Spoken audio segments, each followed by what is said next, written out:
नमस्कार मित्रों, हम इस वीडियो में अध्याय तृतीय के कुछ अवशेषों का वर्णन अध्याय चतुर्थ में है, जो हम इस वीडियो में करने जा रहे हैं, जो कि इस प्रकार है। ब्राह्मण बोले, नारी सौभाग्य की बात है कि भगवान शिव की कृपा से शिव पुराण की इस वैराग्य युक्त कथा को सुनकर तुम्हें समय पर सचेत हो गई हो। ब्राह्मण पत्नी, तुम डरो मत, भगवान शिव की शरण में जाओ। भगवान शिव की कृपा से सारा पाप तत्काल ही नष्ट हो जाता है। मैं तुम्हारे भगवान शिव की कीर्ति कथा से युक्त उस परम वास्तु का वर्णन करूंगा, जिससे तुम्हें सदा सुख देने वाली उत्तम गति की प्राप्ति होगी।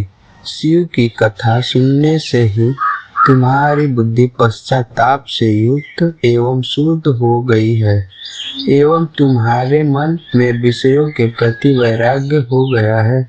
पश्चाताप की पापियों के लिए सबसे बड़ा प्रायश्चित है। जो पश्चाताप करता है वही वास्तव में पापों का प्रायश्चित करता है। जो पुरुष विधि पूर्वक प्रायश्चित करके निर्भय हो जाता है, वह अपने कर्मों के लिए पश्चाताप नहीं करता। उसे प्राप्त उत्तम गति प्राप्त नहीं होती है, परंतु जिसने अपने कुकृत्य पर हार्दिक पश्चाताप होता है, वह अवश्य उत्तम गति का भागी होता है, इसमें संशय नहीं है। इस शिव पुराण की कथा सुनने से जैसे चित्त की शुद्धि होती है, वैसे ही दूसरे उपायों से नहीं होती। जिस प्रकार दर्पण साफ करने पर निर्मल हो जाता है, उसी प्रकार शिव पुराण की कथा से चित्त अत्यंत निर्मल हो जाता है, इसमें संशय नहीं है। मनुष्यों के शुद्ध चित्त में जगदम्बा पार्वती सहित भगवान शिव विराजमान रहते हैं। इससे वह शुद्ध आत्मा पुरुष श्री सांब सदाशिव के पद को प्राप्त होता है। इस उत्तम कथा का श्रवण समस्त मनुष्यों के कल्याणकारी बीज, अतः यथोचित मार्ग से इसी आराधना अथवा सेवा करनी चाहिए। शिव की कथा को सुनकर फिर अपने हृदय में उसका मनन एवं निधि ध्यान सन करना चाहिए। इससे पूर्णतः चित्त शुद्धि हो जाती है। चित्त शुद्धि होने से महेश्वर की भक्ति करने और अपने दोनों पुत्र ज्ञान और वैराग्य के साथ निश्चय ही प्रकट होती है।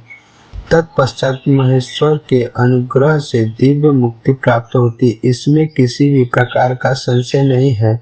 जो व्यक्ति मुक्ति से वंचित है, उसे पशु समझना चाहिए, क्योंकि उसका चित्त माया के बंधन से आसक्त है। वह निश्चय ही संसार बंधन में मुक्त नहीं हो पाता है। ब्राह्मण पत्नी, इसलिए तुम विषयों से अपने मन को हटा लो और भक्ति भाव भगवान शंकर की इस पावन कथा को सुनो। परमात्मा शंकर ही इस कथा को सुनने से तुम्हारे चित्त की शुद्धि होती है और इससे तुम्हें मोक्ष की प्राप्ति हो जाएगी। जो निर्मल चित्त से भगवान शिव के चरण बिंदु की चिंतन करता है, उसकी एक ही जन्म में मुक्ति हो जाती है। यह बात मैं तुमसे सत्य कहता हूँ। सूत जी कहते हैं, सौनक, इतना कहकर वो श्रेष्ठ शिव भक्त ब्राह्मण शांत हो गए। उनका हृदय करुणा से आर्द्र हो गया था। वे शुद्ध चित्त वाले महात्मा भगवान शिव के ध्यान में मग्न हो गए। तत्पश्चात उठकर वैराग्य युक्त उत्तम बुद्धि वाली स्त्री, जो अपने पापों के कारण आतंकित थी, उस महान शिव भक्त ब्राह्मण के समझ हाथ जोड़कर गदगद वाणी से बोली। चंचुला कहती है, ब्राह्मण शिव भक्तों में श्रेष्ठ स्वामी आप धन्य हैं, परमार्थदर्शी हैं। आप सदा परोपकार में लगे रहते हैं, अतः श्रेष्ठ साधु पुरुषों में प्रशंसनीय है। साधु, मैं नरक के समुद्र में गिरती जा रही हूँ, आप मेरा उद्धार कीजिए। पौराणिक अर्थ तत्व में संपन्न जिस सुंदर शिव पुराण की कथा को सुनने मेरे मन में संपूर्ण विषयों के वैराग्य उत्पन्न हो गया, उसी शिव पुराण को सुनने के लिए मेरे मन बड़ी श्रद्धा से उमड़ रही है। सूर्य जी कहते हैं, ऐसा कहकर चंचुला हाथ जोड़कर उनका अनुग्रह पाकर शिव पुराण की कथा को सुनने की इच्छा मन में लिए उन ब्राह्मण देवता की सेवा में तत्पर हो वहां रहने लगी।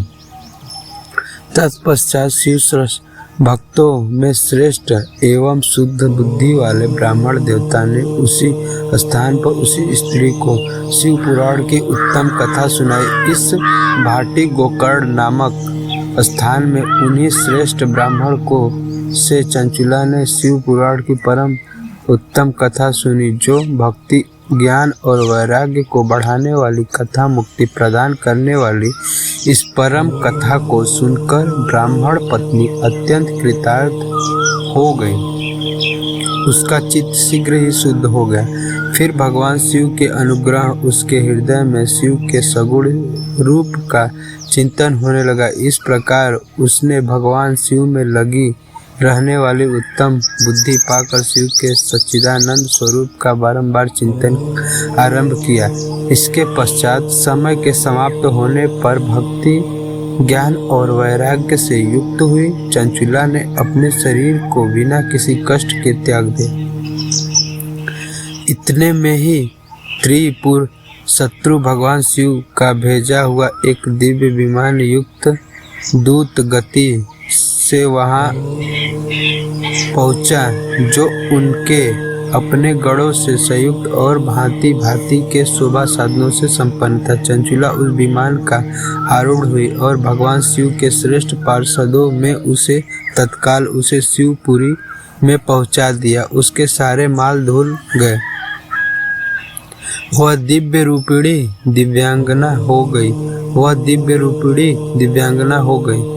उसके दिव्य अवयव उसकी शोभा बढ़ाते हैं। मस्तक पर अर्धचंद्राकर का मुकुट धारण किए वह गौरांगी देवी शोभाशाली दिव्य आभूषणों से विभूषित थी। शिवपुरी में पहुंचकर उसने सनातन देवता त्रिनेत्रधारी महादेव जी का साक्षात दर्शन किया। सभी मुख्य देवताओं उनकी सेवा में खड़े थे। गणेश, भृगि, नंदीश्वर तथा वीरभद्रेश्वर आदि उनकी सेवा में उत्तम भक्ति भाव से उन स्थान पर स्थापित थे। उनकी अंग कांति करोड़ों सूर्यों की भांति प्रकाशित हो रही थी। कंठ में नील चिन्ह शोभा पाता था। 5 मुख और प्रत्येक मुख में 3-3 नेत्र। अर्धचंद्र कर मुकुट मस्तक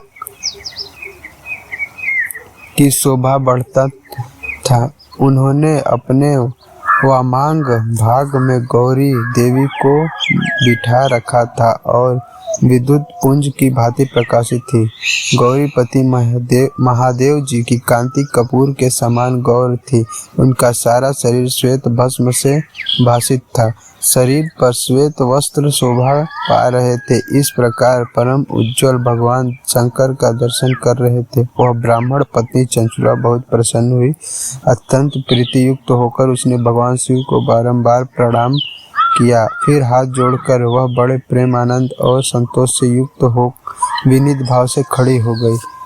उसने नेत्र से आनंद श्राद्धुओं के अविरल धारा का प्रवाह होने लगा और उस समय भगवती पार्वती और भगवान शंकर ने उसे बड़ी करुणा के साथ अपने पास बुलाया और सौम्य दृष्टि से उसकी ओर देखने लगे। पार्वती जी ने तो उससे दिव्य रूप धारणी बिंदु ग्रामी प्रिय चंचुला को प्रेम पूर्वक अपनी सखी बना लिया और उस परमानंद घन ज्योतिर स्वरूप सनातन धाम में अविचल निवास पाकर दिव्य सौख्य में संपन्न हो अक्षय सुख का अनुभव करने लगी। और इस तरह चतुर्थ कथा भी अध्याय समाप्त होता है।